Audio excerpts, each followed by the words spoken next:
Hi, everyone. This is Elizabeth Hall, your host for the Body Confident Woman Virtual Summit. And today we're speaking with Jenna Braddock.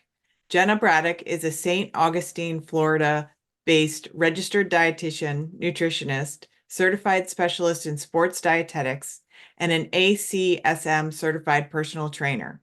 Her mission is to make healthy easy, so you have more space to live vibrantly and with purpose. Jenna draws from her extensive and diverse experience in community health, counseling, academia, corporate wellness, sports nutrition, recipe development, fitness, and clinical nutrition to present effective strategies for improving energy and health that are approachable and doable. Her goal is to meet people where they're at, help them tap into their purpose and motivation, and empower them to design their unique, healthy living style. Jenna is a cookbook author, creator of MakeHealthyEasy.com, OffSeasonAthlete.com for teen athletes, and has a sports nutrition practice called Rhythm Sports Nutrition. She counsels clients and leads Eating for Purpose, a virtual group nutrition program for women 40 and up to help them perform and thrive. Today, we're going to talk about what making healthy easy looks like with Jenna. And we're also going to bring in the Enneagram to talk about how that can impact and help our relationship with food. And if you don't know what the Enneagram is, that's okay. We'll explain it and we'll give you some resources that you can check it out yourself. But welcome to the summit today, Jenna. Thank you, Elizabeth. I am really excited to have this conversation with you. I am too. I was so drawn to your work both because of the Enneagram and Make Healthy Easy definitely was appealing. So I want to get into that in a minute. But first, I was wondering, what was your relationship with food like growing up? I feel very blessed and in some ways privileged that I grew up in a home where food was kind of neutral. It was something we enjoyed. It was something we fueled. I have some core memories of like hating spinach and thinking that was gross and, having popsicles in the summer. And as it relates to my Enneagram number, it makes sense. I look back with fondness on that. And I'm really grateful just understanding my personality now a little bit better. I never was one to really get pigeonholed into a specific type of eating. I love variety. And I'm grateful that I grew up in a home where that was encouraged and allowed. And I love to cook. My mom cooked often, and I participated in that. And that was a really fond memory. And I'd say where my real interest in nutrition began was in high school as an athlete, wanting to improve my performance, recognizing my energy wasn't always great, and just being taught some core principles about how to fuel your body for better energy. And they worked. And I was like, man, there is something to this. And that really set me on my path to becoming a registered dietitian nutritionist. Awesome. Thank you for that. And I have to ask, because this has come up in the past before, when you're working with athletes, do you find that sometimes it can get tricky where sometimes the focus gets so strict and rigid around the nutrition piece that it either affects performance in a negative way or it affects mental health in a negative way? Have you run into that much in your work?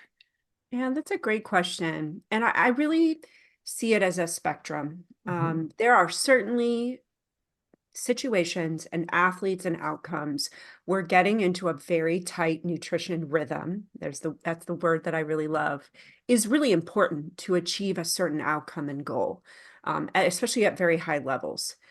But it is always my goal to keep our vision broad and to tap into what that person enjoys and what brings joy to their situation.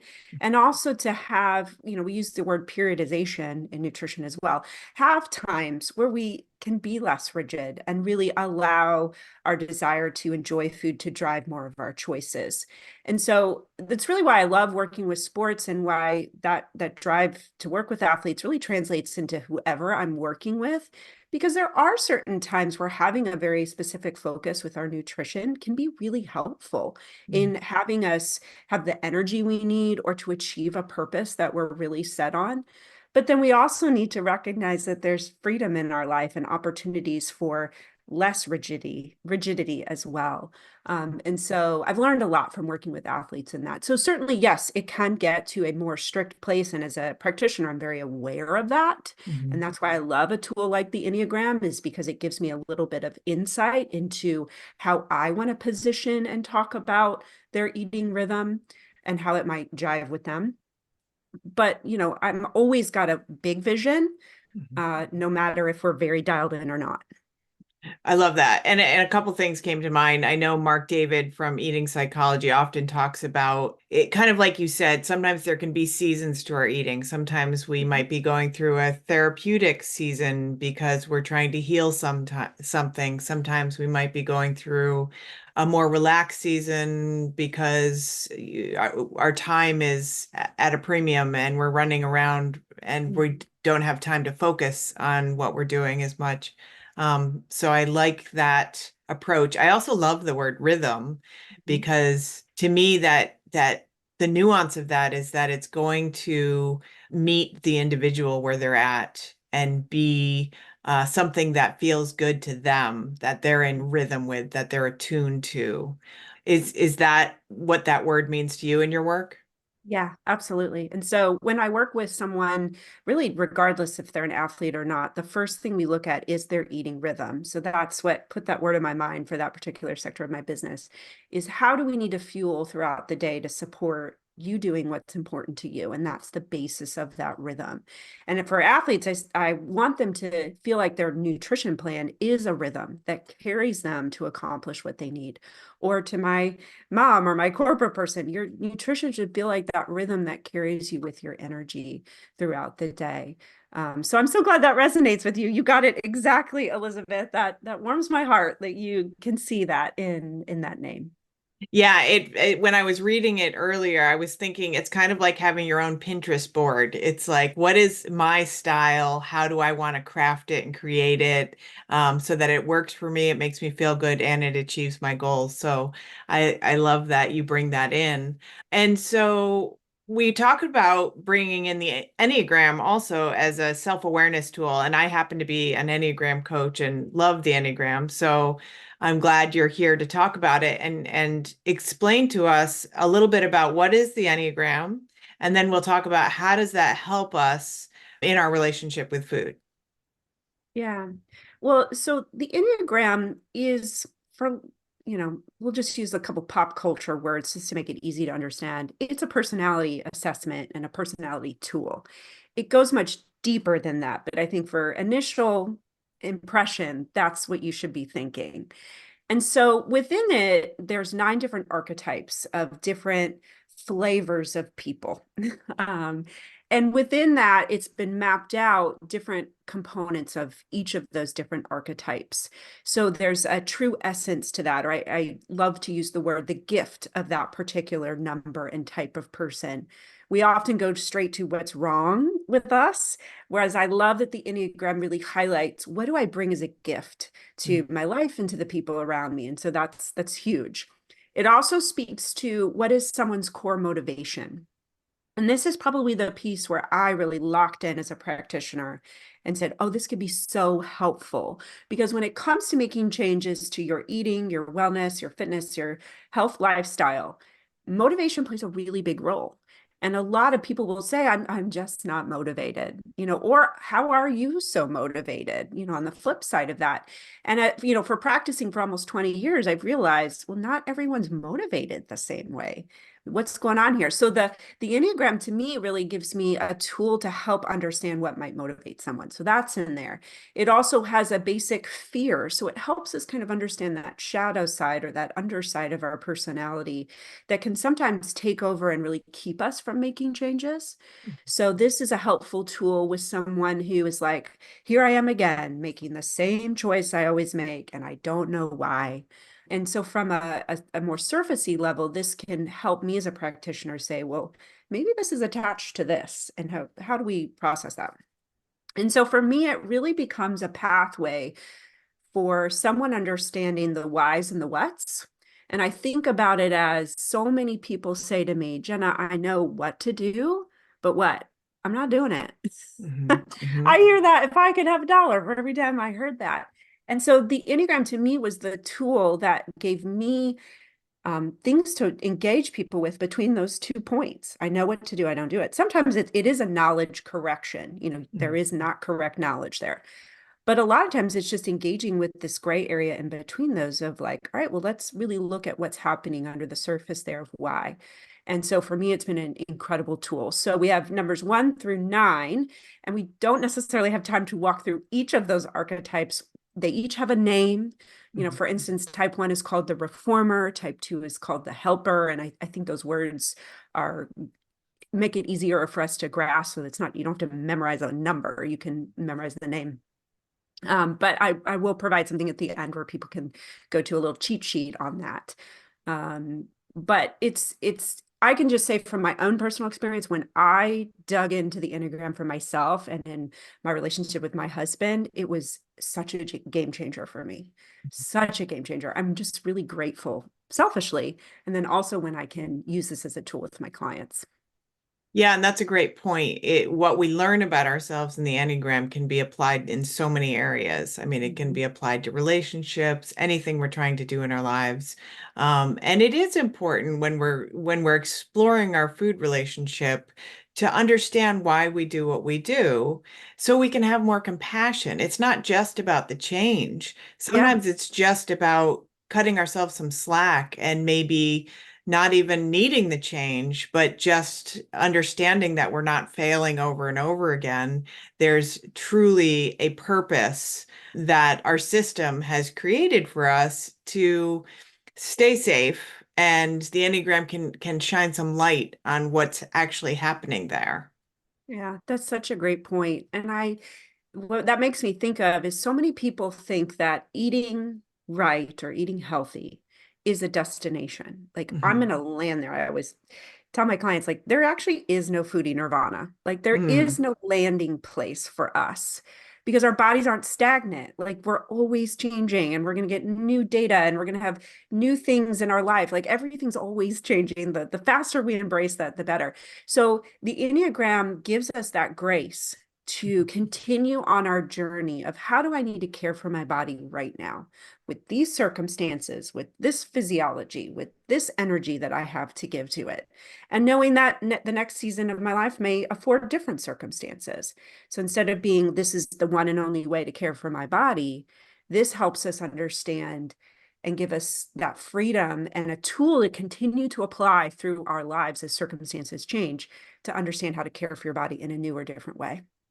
Yeah, and again, that makes so much sense to recognize that day to day, we have a different body, literally day to day. And with all the things that are happening in the fast-paced world, yeah, it can be hard to keep up. And I had this conversation with one other speaker where it was my idea of that food nirvana meant I was going to be doing the same thing all the time, Mm. every day. And that meant I was good, and that meant I was consistent. And I've come to realize that the consistency is more being attuned to myself every day, but I might do something different every day.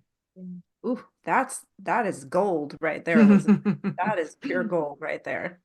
Yeah, beautiful. So, should we dive into maybe Enneagram type 1? I know you were going to maybe walk us through what that looks like. So again, I wish we had hours to walk through all of them, but Me too. we're gonna talk about the Enneagram number 1, personality, and look at a self-awareness path for this. So again, I love that the Enneagram is something that you can use for yourself. Like there's so many good tools out there where you can really dig into yourself individually on your own. Granted, working with a coach or a practitioner will take it deeper and I highly recommend that as well. But there are these pieces that are like a pathway in my mind that helps us work through that. So, first of all, Enneagram 1 is often called the reformer. And there's a few different versions of that as well. And these are individuals who are principled, they're purposeful, they're self controlled. And the gift that I like to say with them is they're champions of good. If they see something that can be improved or made better, they want to do that. That's a part of their nature. And so they have this deep desire to have integrity and to have rightness about what they do. And I'm not an Enneagram 1, but I'm in relationship with one. And Mhm. I have learned to appreciate that gift in him. And that is something I think that is most important. It can be burdensome at times to yourself if that is who you are, and certainly to others around your life. But the purity of that gift is good. They want to make things better, and that's awesome. And so this motivation that they have is to be right, to be good, and to be perfect. And if you are an Enneagram 1, I think it's really important that you are very aware of that. Because as you enter into developing your eating style, that is always going to be an undercurrent for you. That, okay, that's fine. Tell me what to do. Like, just tell me how to eat to accomplish this, or what's going to be the right way to do this. They're not so much as interested in practicing, things that are superfluous.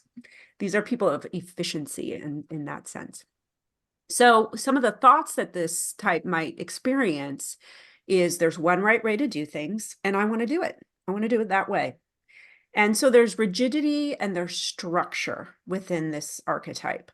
And that's a good thing. It's sometimes not good or sometimes a challenge. Let's put it that way. It's a challenge, but there's goodness. So these are individuals who are probably looking for, let me do the same thing day in and day out. That's what I'm going to succeed. And as a practitioner, I have to be aware of that as well. That may not be my style and what I'm looking for, but that is a potential key for that person, that some structure is going to be very helpful. So then we look at the basic fear of an Enneagram 1. So what they fear deeply within them is that they're bad, that they're imbalanced, that they're defective, and even corrupt. Like, again, I've experienced this with my loved one, like anything that makes them feel like they are not of full integrity just wrecks them to their core. And while we may not think of eating of having to do with like integrity, there's still this desire of, if this is the right way to do something, I'm going to do that. Like, why would I do anything else? And so one of the challenges here is that it can deteriorate for a 1 into critical perfectionism, both for themselves, and that can spill out onto the people around them as well. So that's something to be very aware of. This is something I would call with my clients a yellow light. And this is why I love the Enneagram. It gives us lots of yellow and red lights. We want to begin to see what are the blinking warnings. Warning, warning. I'm being very critical of myself or others. I can't move outside of this rigidity. What's going on? It's a yellow light that something's not balanced in your life or something needs attention. It may not really be about the food at all. So that's a yellow light for people to begin to build that self-awareness around.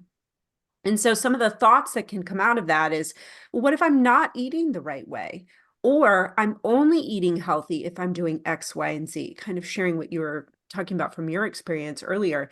I have to do the same thing every day. That is eating right. And there's truth to that, sure. But we have to be careful with that as well. We have to be aware that that's not always going to be a reality in our worlds.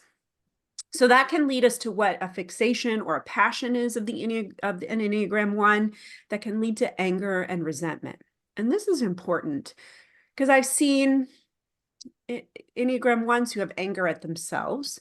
Why am I not able to do this? What's wrong with me? Why can't I just get this done every day when it comes to my eating or nutrition or fitness?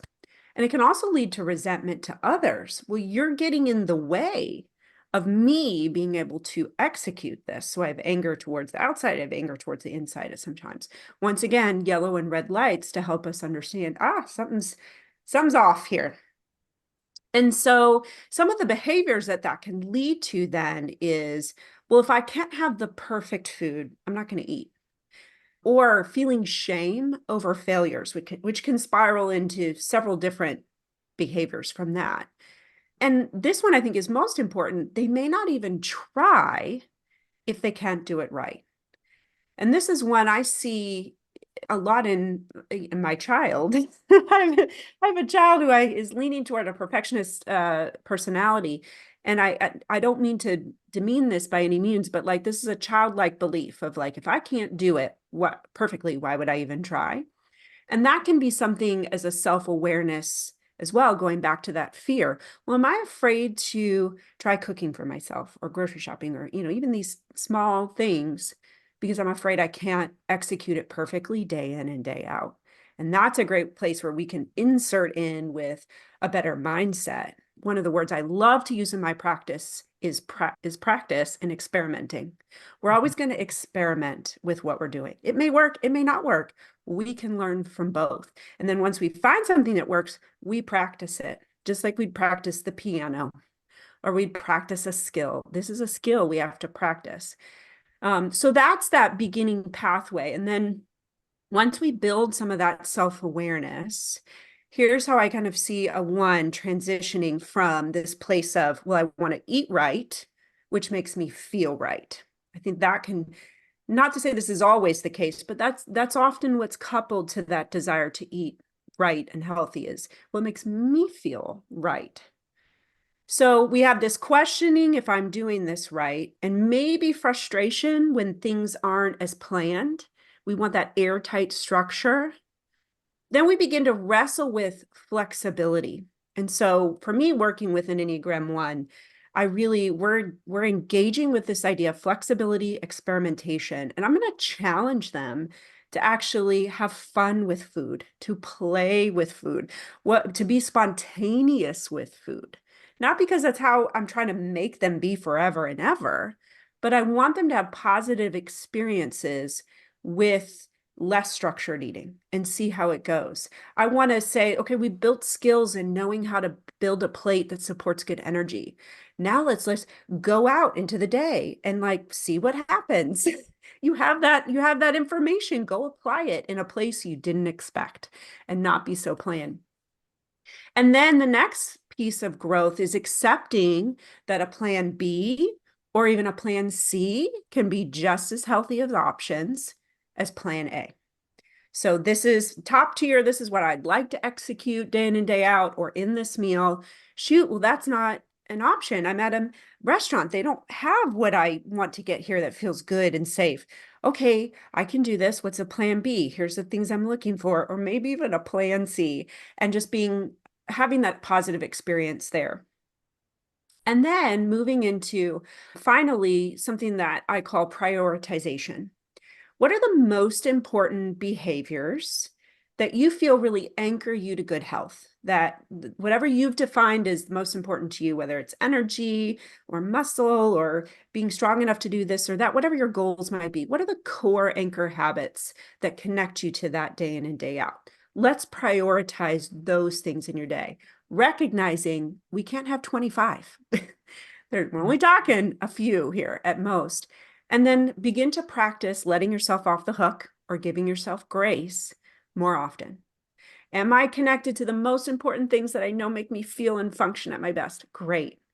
Maybe some days I'll have time to do all the things I want to do. But if I don't, it's okay.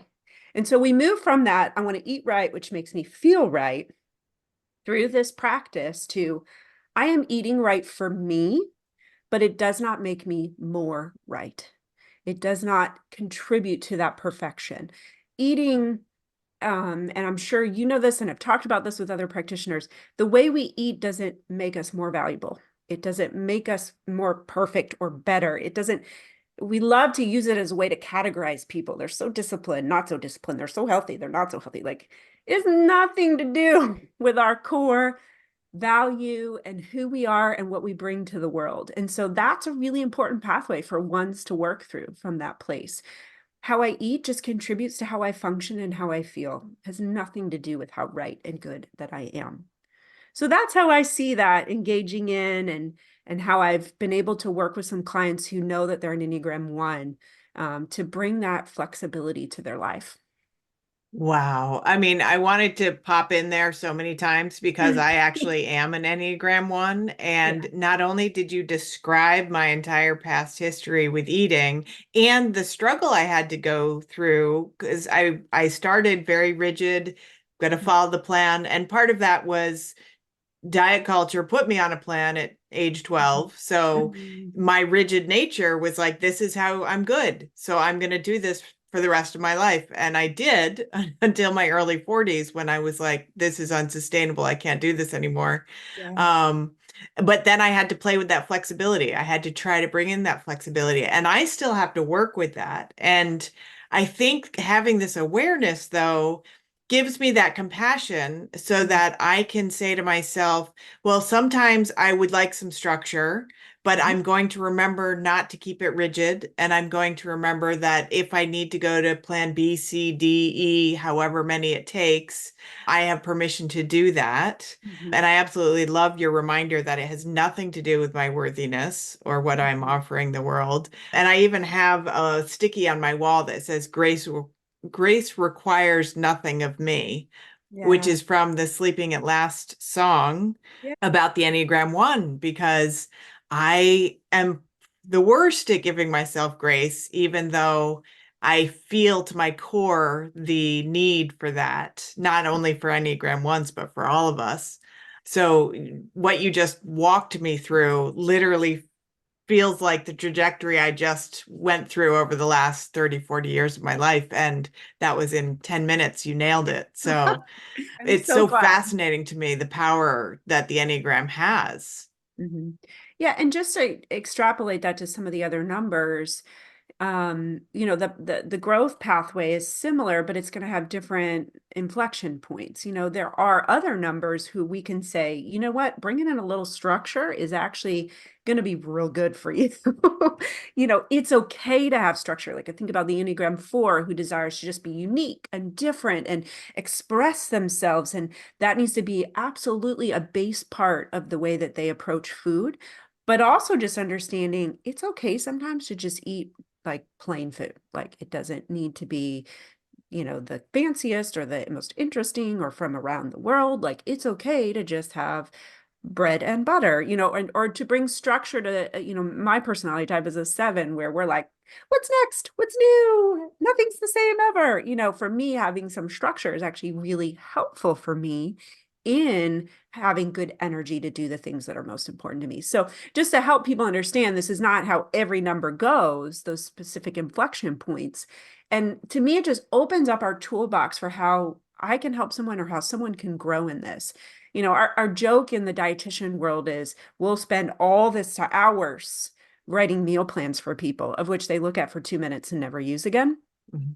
And, obviously that's a gross blanket statement there, but this has helped me understand, well, there may actually be some people who I'm going to make them a simple meal plan of some sort, and that could be a really powerful tool for them because these are the pieces of their personality that could really jive with that. And then it also helps me tell people, okay, yes, you say you want a meal plan, and I hear you and I respect that. But let me walk you through what else might actually be going on here. You tell me if this sounds right. So, just as a practitioner, it allows me to say nothing's off the table. Everything's on the table. We can look at all these different tools and approaches that we have. The more you understand yourself, the more powerful these tiny things can be. And we can tap into the right motivation. And then you're going to start building slowly over time this healthy lifestyle that supports who you are, what you want to accomplish, and what makes you feel good. I tell my clients when we get started, I have no idea where we're going to go with your eating. No idea. I mean, I have some, a couple hunches here, but you're going to tell me based on how we work through your eating, what's working for you and what we can do together. And that's been really cool as a practitioner and also very freeing as a practitioner to just be like, let's see where we end up. This can be exciting.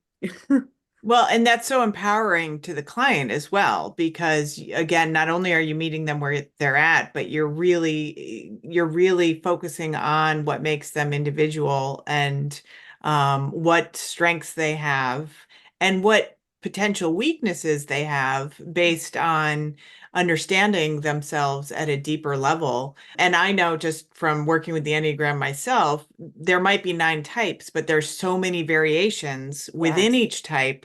I mean, when you start splitting it out, you have hundreds of different ways that a type can even present. Mhm. And even though they have these core foundational characteristics, there's different flavors. And so, which is so beautiful because, again, when you know that about yourself, you can appreciate it about yourself instead Mhm. of thinking that there's a problem, thinking there's something wrong with you, or thinking that you need to fix how you're doing things, which again, I find for myself was so empowering to understand. Kind of like you said in your relationship, it was so helpful just to know this about yourself.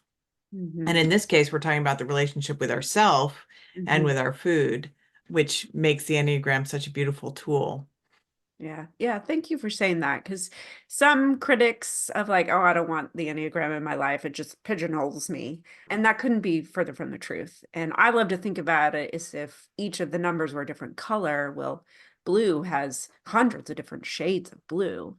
And that's what makes it such a beautiful experience. So I would just encourage people to consider diving into some of the resources that I'm going to be providing to just read about it and just see, just explore and see if it's a tool that just helps you better understand yourself. Because when we understand ourselves better, we bring a better version of ourselves to the world to really live out that purpose and values that are unique to us. And not to mention, it just makes it easier to live as we are, because Yeah. instead of trying to live as a different version of ourselves that doesn't work for us at all, we can Mhm. understand the version that is in alignment with us and the habits and techniques that are in alignment with us. And Mhm. then it just feels like a superpower instead of feeling like, I keep trying to do the same things over and over again that actually don't work for me at all, and not understanding where that's coming from, and thinking I'm a failure. In my training, we learned that the Enneagram doesn't put you in a box. It Mm. tells you what box you've already put yourself in, Yeah. or Oh, what that's box you've beautiful. already arrived in. Mm. So, and then once you again have that awareness, you can decide what you want to do with it, because there's so many different ways you can move once you have that awareness. So Mm. I love that. Yeah, and the last thing I just love to say as we kind of get to the end of our time is around the idea of energy. Like I teach nutrition through the lens of your energy. Like what makes you feel and function at your best? I don't care what diet it looks like what makes you feel and function your best. And so what I think the Enneagram shows us for all the different numbers is where am I spending a lot of my energy thinking about my body, my food, my fitness, whatever it is. And am I okay with that? Does that feel like a good investment of my energy?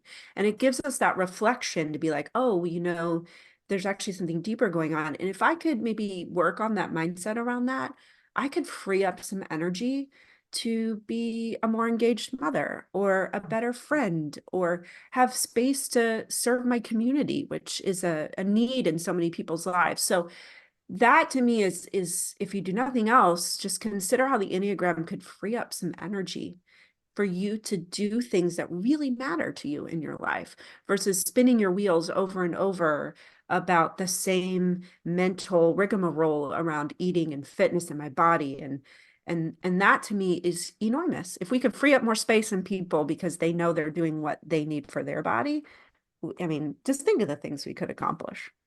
Yeah, and to me that is truly freedom. That is Mhm. truly freedom. So I got some goosebumps while you were talking. That's so beautiful.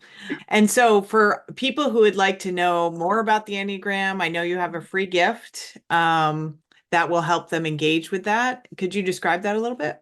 Sure. So you can get a Enneagram worksheet and a cheat sheet, for lack of a better word, where it goes through just kind of the basics of each of the numbers. So you have a quick reference guide.